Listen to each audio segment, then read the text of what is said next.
საკონტინენტო შორისო ჩემპიონატის ფინალში PSG კატარში ფლამენგოს დაუპირისპირდა. აღსანიშნავია, რომ ხვიჩა კვარაცხელიამ ამ თამაშში 90 წუთი იკამაშა და სოფა სკორსგან 7.9 შეფასება მიიღო, რაც გუნდში უმაღლესი შეფასებაა. სანამ გავაგრძელებთ, გთხოვთ დაალაიქეთ ვიდეო და გამოიძარეთ არხი, რათა არხს დაეხმაროთ განვითარებაში. ავიდეთ 500 ლაიქზე. მადლობა.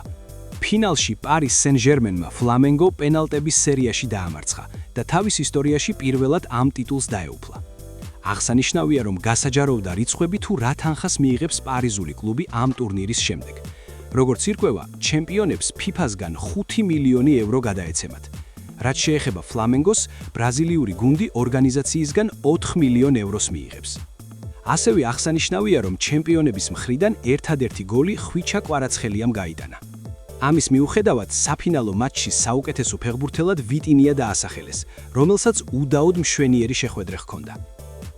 ხვიჩა კვარაცხელია გრანდ ფინალისტთა შორის დასახელდა. საქართველოს ნაკრებისა და პარის სენ-ჟერმენის შემტევი წლის საუკეთესო ფორვარდის ჯილდოსთვის ბრძოლას ხუთეულში აგრძელებს. საქართველოს ეროვნული ნაკრებისა და პარის სენ-ჟერმენის შემტევი ხვიჩა კვარაცხელია Globe Soccer Awards-ის პრესტიჟული ჯილდოსთვის ბრძოლას აგრძელებს. 24 წლის ქართველი ფეხბურთელი წლის საუკეთესო 5 ფორვარდს შორის დასახელდა, რომელთაგან საუკეთესო მოგვიანებით გამოცხადდება.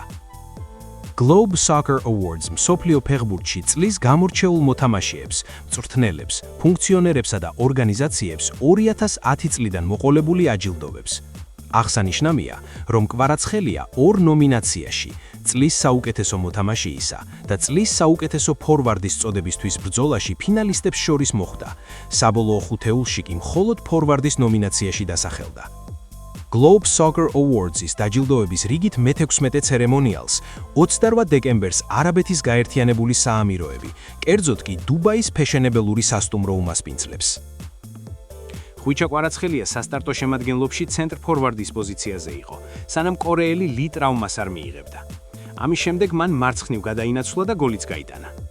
ძირითადი დრო 1-1 მორჩა და დაინიშნა დამატებითი ტაიმები, რომელმაც შედეგი ვერ მოიტანა და ყველაფერი პენალტების სერიაში გადაწყდა. ბრაზილიელებმა მხოლოდ პირველი პენალტი გაიტანეს, დანარჩენი 4 საფონოლმა მოიგერია.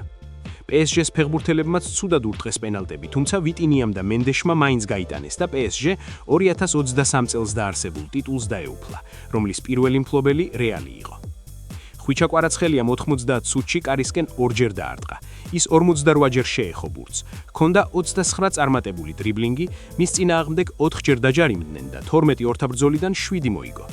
მოკლედ მოედანზე სანამ იყო, ის ორივე გუნდში საუკეთესო იყო. ხვიჩა კვარაცხელიამ პარის სენ-ჟერმენის მაისურით თავისი მე-14 გოლი გაიტანა. ხვიჩამ პარის სენ-ჟერმენთან ერთად უკვე მე-5 ტიტული მოიგო. როგორც მოგეხსენებათ, დიდი ხანია, რაც ზურიკოს მიმართ ინტერესს ბეშიქტაში იჩენს. ამასთან დაკავშირებით ერთ-ერთი გამოცემა ახალ ინფორმაციას ავრცელებს და წერს, რომ ფინანსური პრობლემების გამო სენტ-ეტიენი იძულებულია ქართველ შემტევს შეელიოს. წყაროს ცნობით, ზამთრის სატრანსფერო ფანჯრის დროს ბეშიქტაში 3 ფეხბურთელს დაიმატებს, ერთ-ერთი კი დავითაშვილი იქნება. როგორც ირკვევა, გუნდებს შორის მოლაპარაკება დაწყებულია და ყველაფერი ინტენსიურად ვითარდება. საკულისხმოა ისიც, რომ თურქულ კლუბს ქართველი შემტევის გადაბირება ზაფხულის სატრანსფერო ფანჯრის დროსაც სურდა, მაგრამ შეთანხმება არ მოხერხდა. რჩება შთაბეჭდილება, რომ ზურიკოს გუნდიდან წასვლა მტკიცედ აქვს გადაწყვეტილი. თუ დავაკვირდებით, მაშინაც კი, როდესაც გოლები გააქვს, დიდად სიხარული არ ეტყობა ხოლმე.